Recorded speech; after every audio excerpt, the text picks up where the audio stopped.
السلام عليكم ورحمة الله تعالى وبركاته. مرحبا بكم في قناة لا بوزيتيف، معكم أخصائية إيمان أنوار تاتي. بداية كنبغي نرحب بالناس الجداد اللي انضافوا لينا في هذا الأسبوع الأخير. كان زيادة ديال عدد أفراد عائلة لا بوزيتيف، فمرحبا بكم كاملين. للتذكير أنا إيمان، أخصائية مخبرية، كنشتغل في مختبر للتحاليل الطبية وحاصلة على دبلوم تغذية علاجية، وكذلك دبلوم الكوسميتيك وصناعة المواد التجميلية. طبعا كنذكر بهاد التخصصات مره باش الناس اللي ما كيعرفونيش هكذا كنعطيهم واحد الفكره، باش يعني نبين لكم ان المداخلات ديالي كيتحصروا في هاد المجالات هذه.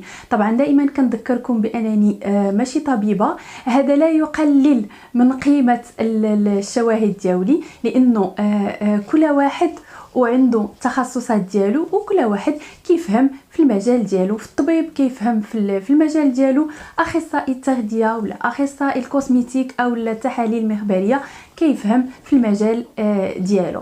دونك وهنا كنبغي كذلك نعبر لكم على الفرح الكبير ديالي بلي كومونتير الزوينين ديالكم. فريمون ديما كنلقى تقريبا الا كانوا 1000 كومونتير كتلقى فيهم واحد اللي شويه ما زوينش، وصغار باش كتلقى شي تعليق اللي سيء.